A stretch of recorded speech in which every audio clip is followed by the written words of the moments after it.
Yes, as I mentioned earlier, today we'll be talking about giving back to society, making an impact on society, and of course, today is all about social entrepreneurship. And if you're wondering what is that, we have three lovely ladies on our show who will actually tell us what it's all about. Now, as women, you know, how can we give back to society and of course use our entrepreneurial skills to help those develop, especially communities who are underdeserved. And it's really awesome to know that 2/3 of social entrepreneurs are actually women. And to help us understand more about this, and of course if you have questions as well, keep that, because later we'll actually have our lines open if you need to call us. Let's please welcome the very lovely Danutcha Singh, Communication Director of SOLS 24/7. Good morning. And we have Nurfarini Daing, Chief Executive Officer of MyHarapan, also known as Nini. And we have Ellynita, Lamin, Co-Founder and Executive Director of Social Enterprise Alliance Malaysia, SEA. Thank you so much, ladies, for coming on to the show. Thank you for having us. Well, just like myself, and I think a lot of viewers at home will be asking this question: what is a social entrepreneur? Who would like to take on this question? Danutcha? Okay, I'll tackle it. Yes. Well, social enterprise is any entity, for-profit or not-for-profit, that attempts to address a clear social problem and prioritize its social impact over financial gain. So they try not to just resolve symptoms of a problem, but go straight to the heart of it and then figure out if they need to do a systematic change or whatever that interests them or drives their passion. Wow, basically. interesting. When do you think social entrepreneurship started? Ages ago. Ages ago. 100 years ago. 100 years ago. Florence Nightingale, I think, was a social entrepreneur for me. Yeah. So, you know. Give an example. For current? Current. It's interesting because some people, like, you know what entrepreneur is, but social entrepreneur. Well, I think all ladies, especially those at home, would admire Jamie Oliver, and he is a social entrepreneur. So he runs a change of 15 change of restaurants that helps troubled youth or those who have unfortunately dropped out of school or college, and give them training, employment, and a career path. Very interesting. Jamie Oliver is definitely one good example. So it's happening all around us, right? And of course, for women, 2/3 of social entrepreneurs are women in Malaysia. That's something to be very proud of, right? In Malaysia. Well, I also read someone said something. A social entrepreneur is someone who's not content to just give a fish or to teach someone how to fish, but they won't rest until they've actually revolutionized that whole fishing industry. Would you say that defines social entrepreneurs as well? Yeah, they're very passionate people, so definitely. And for you guys, maybe you can tell us, maybe Danutcha, start with you, what is it that you actually do and how are you making a difference? Of course. Well, I'm representing SOLS 24/7, which is Science of Life Studies 24/7, and we are trying to revolutionize the education system in Southeast Asia. So we've actually started, we have schools in Cambodia, Timor-Leste, Malaysia, Laos, India, and we have two kinds of programs. So this is how the social entrepreneurship starts. We've got a full-time program which provides boarding and food for underprivileged youth and communities. So they come in for free. And how we sustain that is we have a part-time program. And the part-time program, students pay a nominal fee, and that nominal fee goes into the school to provide the education for free for the underprivileged. So that's how you solve that problem, yes, right? Pretty much, yep. Wow, that's SOLS 24/7 is by scale the largest social enterprise in Malaysia, and it's kind of family based. So I guess when it goes into education, their hearts are really at the core of it. Was that always your passion, Danutcha? I've always, well, I have a background in journalism and media, so I was always really interested in connecting with people. That was, I mean, I love talking, so. Fantastic. We love guests on our show who can talk and of course inspire our ladies at home as well. So I have that background. But then I got the opportunity to travel to Timor-Leste for a year and a half, and I mean, Timor-Leste is, you know, one of the newest countries in Southeast Asia, so they're really, really basic. Everything's really basic there. And when I got there, and I come from a journalism background, but I became a teacher, and I started helping to manage the programs there, and it was just mind-blowing. I could never go back to corporate, you know, after you are really, you know, feeling like you're doing something good. And you're connecting so much with the people as well. Nice one. Now I'm back in Malaysia. I'm a bit more corporate now. I'm working in SOLS headquarters, but we're still, you know, dealing with volunteers, interns. Well, they need the someone teachers. like you there. Yeah, you know, who's been on the ground before, Exactly. I guess. Yeah. And Nini, for yourself with MyHarapan. Well, MyHarapan is a not-for-profit organization, so we're also very much involved in youth development. So it's about building talents and really coming up with, you know, finding the gems in the rubbles. Yeah. We always think it's just rubbles, but we've got a huge pool of talent who are social entrepreneurs, who are wannabe social entrepreneurs, who are also people who feel that they want to do something more meaningful. So we want to be able to develop youth who mostly through volunteerism and social entrepreneurship. So we promote and encourage social entrepreneurship among the youth, and we have programs where it includes facilitation through funding, by training, through training, and you know, collaborating with as many people as possible, and showcasing, for example, you know, very successful social entrepreneurs. Wow, so it's like everyone works kind of together in a way, right? It's a big, It's like a big, huge family. Which is fantastic. And we become close friends as well, so I guess that also This helps. is why all of you gel so well together. And for yourself? Well, I started off in as a technology entrepreneur, but kind of after tsunami hit one of our neighbors, Aceh, I kind of delved into that, and it was only later that I discovered the term social entrepreneurship, so I am an accidental social entrepreneur. And when I got back to Malaysia, a lot of demands or inquiries were coming in. How might I also start a business with I guess a good heart at the core of it, and social entrepreneurship came into play, and that's when Social Enterprise Alliance came out. So four of us, four co-founders got together, friends as well. The rest are all men. So the ED is the woman, the doer is the operational. So we got together and we help other social businesses and social enterprises, and that's one way of us learning from SOLS, working together with MyHarapan, and just growing a very vibrant ecosystem for social entrepreneurs in Malaysia. Wow. And why do you think in Malaysia 2/3 are women? Personally, why do you think that is, or do you know why? What are the facts behind that? Other than we can multitask better. Yeah, I was actually thinking the same thing too. I was like, because we multitask so much better. And I think we have, I mean, innately we're, you know, nurturing. Yes, that's and true. We're always looking at, I mean, how do we make things better for our children? So when that becomes very natural, then obviously 2/3, I think it's an obvious thing. I think 1/3 are actually the face of it, maybe a man, but the ones actually driving are the women. Behind every successful man is a woman or women. Pool of women.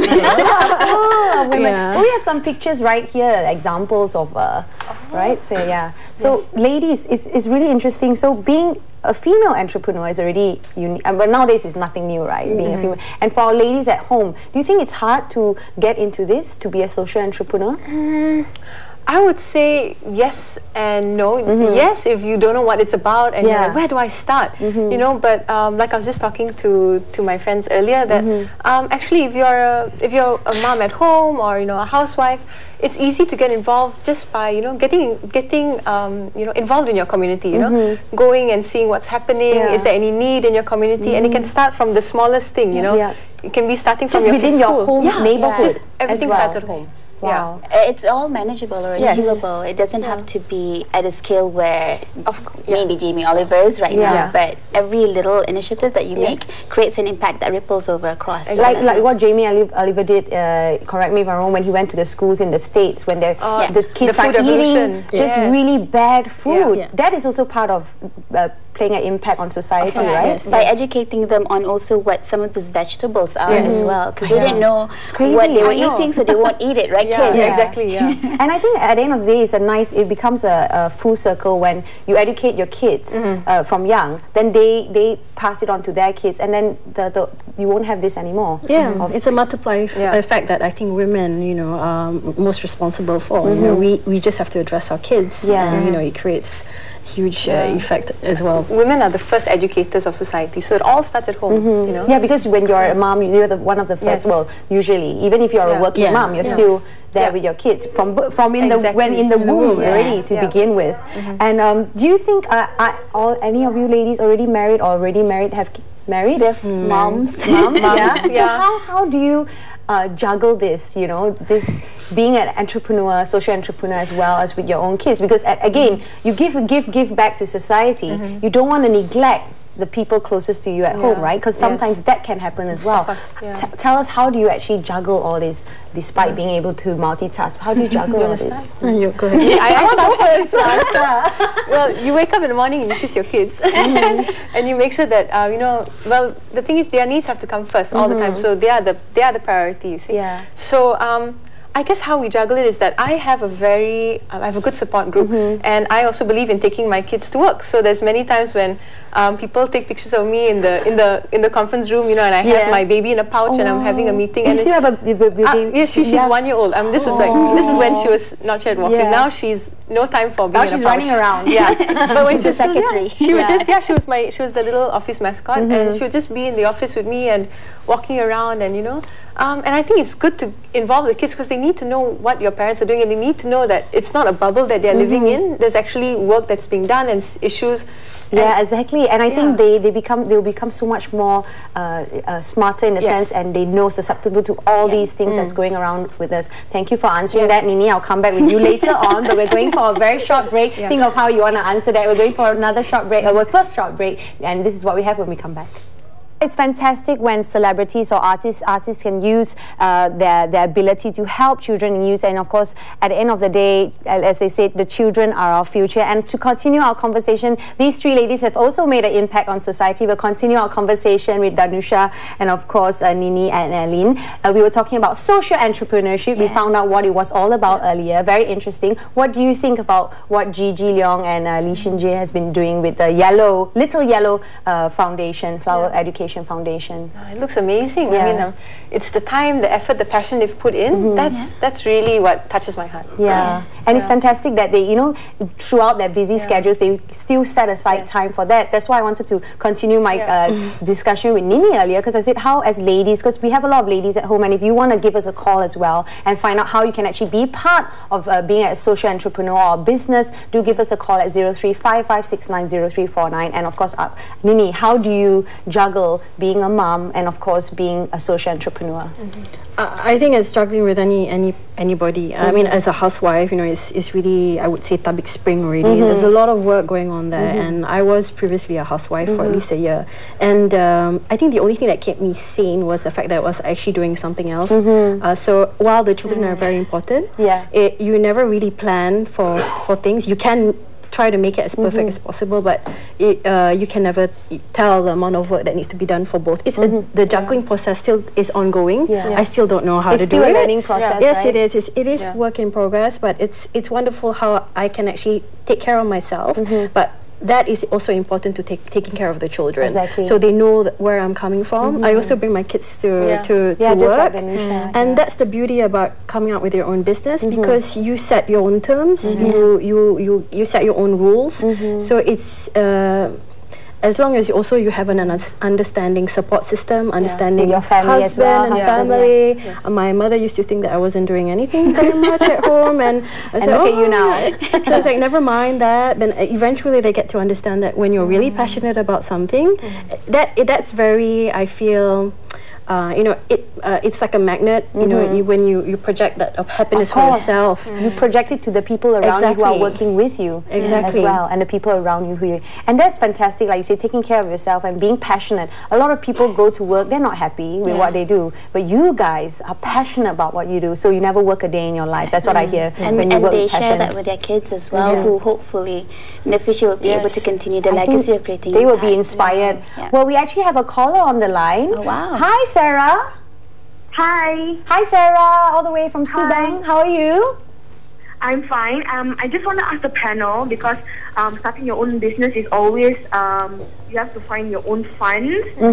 Is there anywhere we can go to get the fund to start a business?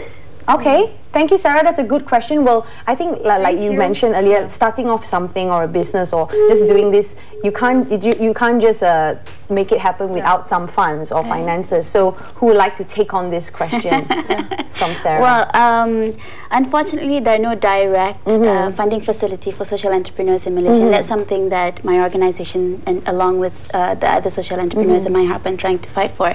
But there are indirect grants or infrastructure available. So you could actually ask for grants from the government. There's also CSR funds. There's also foundations like MyHarapan, IMDB, and a few others that helps young social entrepreneurs. For the housewives and for the moms, they could also tap onto these funds. And if they're looking at creating an impact through business, some of these businesses don't need high capital. I see. So they could actually just start doing it on their own. If they want to be able to get any type of coaching, mentoring or guidance, or even just to chat over drinks, you can easily just contact any one of like us that. actually. To contact any of you. Realistically, what would you say is the minimum fund that you need? Like you say, you don't need that much. Can you tell us what would be the minimum, just so that our ladies have a slight gauge of like, okay, I can, you know, find a passion that I want to do or a cause? Well, I started with 10 ringgit. Are you serious? Ladies, 10 ringgit. I think everyone has 10 ringgit in their purse now, right? Yeah, and then you could just roll ball that into something that could then generate more income for you, but it depends on what kind of business you want to do. And with technology as an enabler, really the cost of it has gotten so much cheaper compared to those days. Well, but if you have that vision and passion, then it's easier. Well, we have another caller on the line. Helena, hi. Hello. How are you today? Good morning to everyone and salam to all. Yes, good morning. Okay, I'm very happy with the topic you are discussing today because I have two daughters grown up, they are graduates. And the day they got married, I always encourage them that marriage life is very important. Then you have kids. The kids is very important. It's because from amanah from Allah. So even though they graduate, they started working from home. As the kids have started growing by the age of 2. At the age they were 1 year old, they were full time with the baby. And then they have no maids. They do the housework and take care of the baby. And once the baby is around 1 plus 2, they started doing things from home. Because I always encourage them. I said, if you do work from home, you can keep an eye on your baby. Your kids, and you don't have to worry about what the babysitter doing to the kids. And you don't have to pay them to the nursery. You save the money there. You don't have to drive your car to work 9 to 5. And the maid will be at home and watching TV and does the work whenever she like. And we are paying loan to the bank, you know. I mean, you get a house. Okay, you have a house, you work out 9 to 5, you are not at the home. The servant is sitting full time with the house that you are paying. And when the baby wants to sleep, we don't know how she put the baby, make the baby sleep. So I said, when you work from home, even though graduates, so beginning, many of the relatives find it very, very orthodox, the things we were doing. They said that, you know, you are graduate and you was not the best student. Why you are just doing something like tuition or something like editing, things like that. And I also have my daughter who is a lawyer. Lawyer, you know? Yep. Even she works from home after the baby is 1 year old. Now she have her own firm. Hello? Yep, Helena. Hello? Yes, Helena. So, Helena, hi. Thank you so much. I think she's like sharing that she's very for this. Yes. Because again, like you said, some people like your own mum. Thank you, Helena, for calling and giving your input on that. I think she's a very proud mum of her daughters. They've graduated and she's a supportive mum, which I think all of you are definitely the same. That the daughters are doing something, although graduate doesn't mean they can't do this, right? Of course not. Like you say, your mum at first say you're not doing, but then you're doing this now. So, anything to say to Helena from what she's told you to keep supporting her daughter, I guess, and keep motivating because it can be very stressful. You know, trying to maintain a business, trying to seek out clients at the same time, taking care of your family.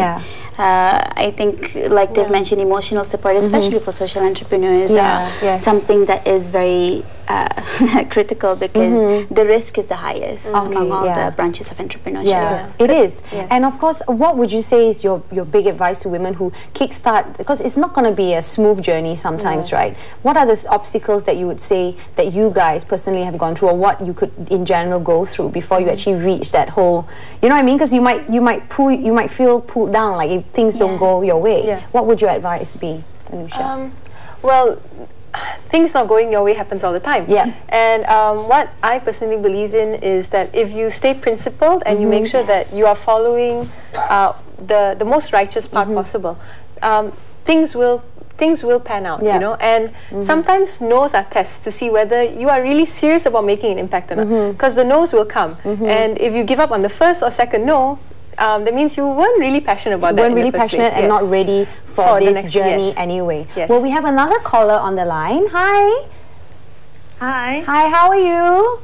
Fine, thank you. Hi, so do you, Mrs. Muhammad, do you have a question or something you'd like to share? Assalamualaikum and good morning to all the panels there.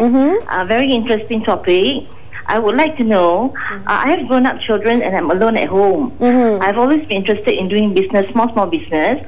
But the trouble is, how can I find a friend to do it together with me? Because physically I'm not so healthy, but I still like to do business and charity work as and when I am able to.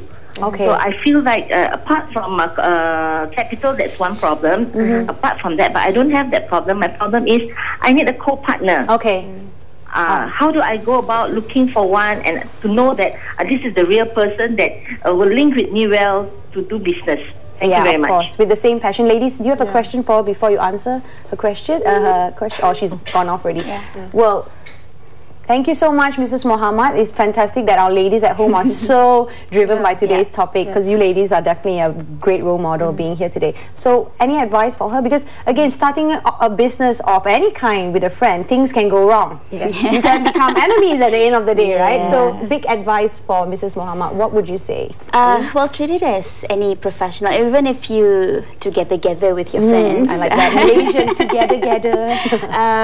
You need to have ground rules. You need to be able to figure out what are the strengths of the other person and what are yours, and you complement that rather than butting heads all the time. And you will find that you will be arguing, but if you can resolve that and still be friends at the end of the day, I think when you find that kind of kindred spirit who's as passionate or share the same vision, that's the first fundamental start already. All right. And of course, finding what you both are passionate about, maybe come to a common ground, would you say? Yes. Do you agree? I think it's like a marriage at the end of the day. You're looking for a right partner. So you eventually obviously have to go dating. Yes. If I may say, court them. Okay, not necessarily date. Sorry, but you not necessarily court as well, because you need to get to know the other person, and you need to be able to look at whether or not you're going to the direction, you have the same principles, you share the same values, because at the end of the day, it's really about the business first. If you want to get into business, as opposed to, oh, she's my friend, I get along with her, we go shopping together. You never know. Sometimes that's it doesn't always work out that way. So going shopping is different from starting a business. And starting small, I feel, as well, and learning from your mistakes and listening to others.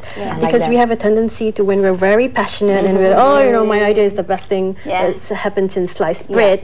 Tiba-tiba someone tells you that, you know, actually maybe you should do something like this. You should always have an open mind to listen to the people we're around, and because you're going to make a lot of mistakes. I like that. Well, we're going for another short break. We'll still have our ladies with us, don't worry. Any more questions, you can give us a call later on as well. We'll be right back. Back to Bella Society. If you're just joining us, we've been talking to our three lovely ladies about social entrepreneurship, how you can give back to society by being a social entrepreneur, and we'll continue our conversation, very heated conversation. So if you actually want to give us a call, ask them any questions yourself. If you want to kickstart your own business, do give us a call at 0355690349, or if you have your story to share with us, do give us a call as well. Well, ladies, again, very interesting topic today, and as you can see, lots of ladies calling up.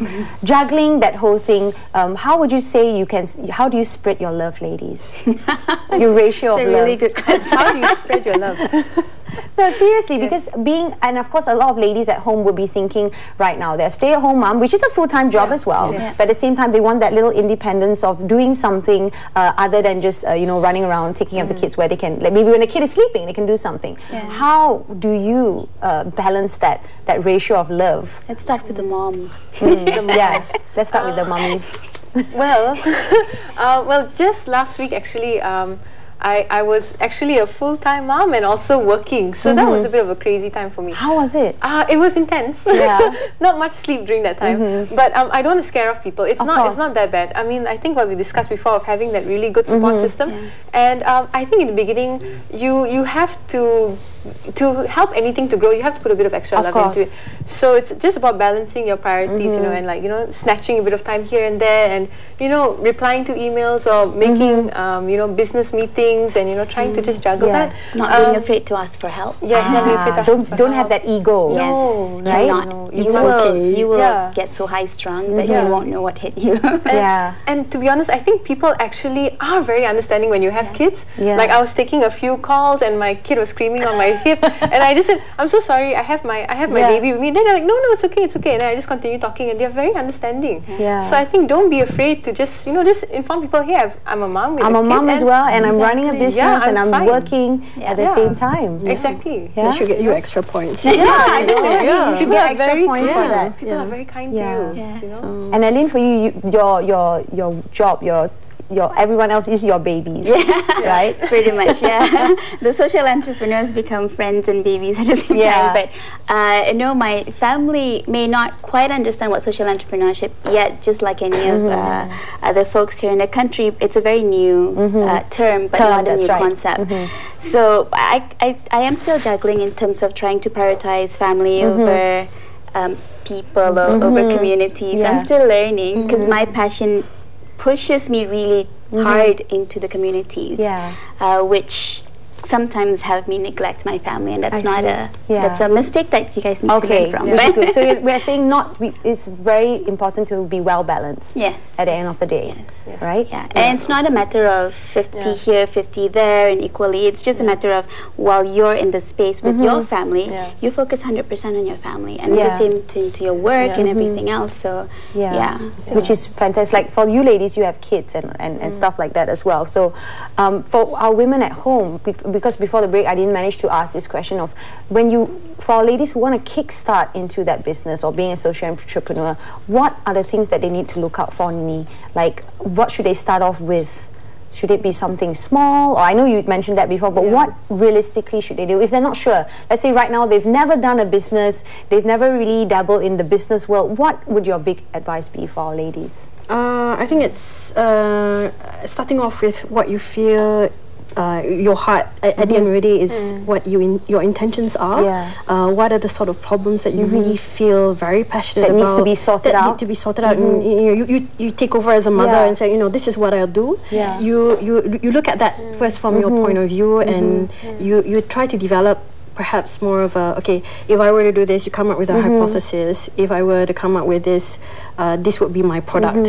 What would other people consider buying, for example? So I think it starts first with, how do I address the problem first? Because that's what social entrepreneurship is all about. Solving problems that are out there. Right? And it doesn't have to be rocket science or really far-fetched ambition. It's just something that could be just close to home. It could be that you're concerned about your children's education. So how might you as a mother, or together with your friends, address remedial classes, for example, or tackle troubled youth. That's right.